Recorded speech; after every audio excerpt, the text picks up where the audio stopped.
साथियों नमस्कार। मैं एम के राम आप लोगों के बीच एक शिक्षाप्रद कहानी लेकर आया हूँ।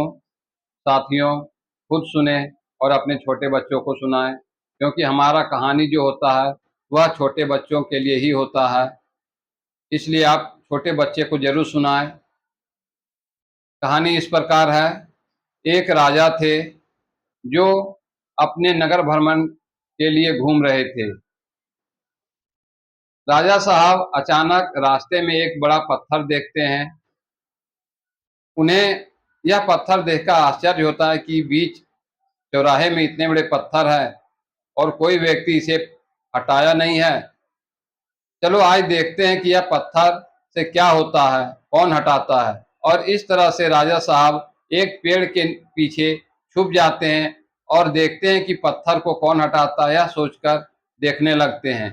तभी रास्ते पर एक टांगा गाड़ी वाला आता है और उस पत्थर के कारण घोड़ा का पैर में चोट लग जाता है और घोड़ा लंगड़ाते हुए आगे बढ़ता है।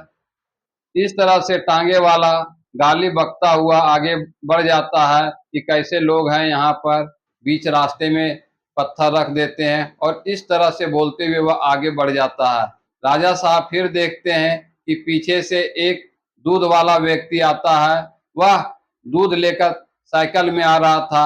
अचानक चाक पत्थर से टकराती है और उसका साइकिल गिर जाता है और साथ में दूध भी गिर जाता है। इस तरह से दूध वाला भी बड़बड़ाते हुए आगे बढ़ जाता है कि कैसे लोग हैं, कोई पत्थर नहीं हटाता है, बीच रास्ते में रख देता है, और इस तरह से आज हमारा कई किलो दूध बर्बाद हो गया है। और इस तरह से बोलता हुआ वह आगे बढ़ जाता है और पत्थर को नहीं हटाता है। फिर थोड़ा देर के बाद एक बैलगाड़ी वाला आता है और वह उसका चक्का जो है वह पत्थर से टकराता है और उसका चक्का टूट जाता है। इस तरह से बैलगाड़ी वहीं पर गिर जाता है। इस तरह से गाड़ीवान जो है वह किसी तरह से अपना बैलगाड़ी को आगे बढ़ाता है और वह ले जाता है। वह भी कई तरह का भला बुरा बोलता है और वह भी चला जाता है। इस तरह से कुछ देर के बाद एक 10 साल का बच्चा आता है और वह भी जो है सो पत्थर से टकराता है और हल्का सा उसका पैर में चोट लग जाता है। और इस तरह से बच्चा जब देखता है पत्थर को तो वह उसे हटाने का प्रयास करता है, लेकिन बच्चा अभी छोटा था और पत्थर बड़ा था। इस कारण से बच्चा उस पत्थर को हिला भी नहीं पा रहा था और वह कई बार प्रयास कर रहा था, लेकिन पत्थर जरा सा भी नहीं हिल पा रहा था। यह सारी घटनाओं को राजा साहब पेड़ के पीछे से छिपकर देख रहे थे।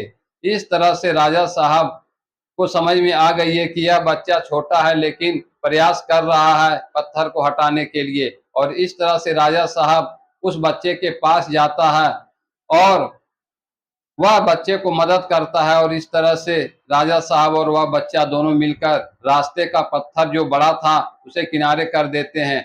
इस तरह से राजा साहब उस बच्चे को उसका नाम, उसके पिता का नाम और घर का पता पूछते हैं, और इस तरह से राजा साहब उस बच्चे को अपने राज दरबार में बुलाते हैं।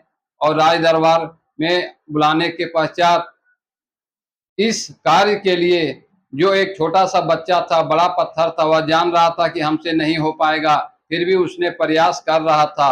और इस तरह से राजा साहब अपने दरबार में वह छोटे से बच्चे को प्राइज देते हैं। इस तरह से यह कहानी समाप्त होती है। साथियों, बड़े बड़े लोग जो हैं सो अपने काम और कर्तव्य को भूल जाते हैं, और एक छोटा सा बच्चा जो उस लायक नहीं था लेकिन उसने प्रयास किया। इस तरह से यह कहानी समाप्त होती है। साथियों, यह कहानी अपने बच्चे को जरूर सुनाएं। कहानी पसंद आए तो लाइक और कमेंट करें। धन्यवाद।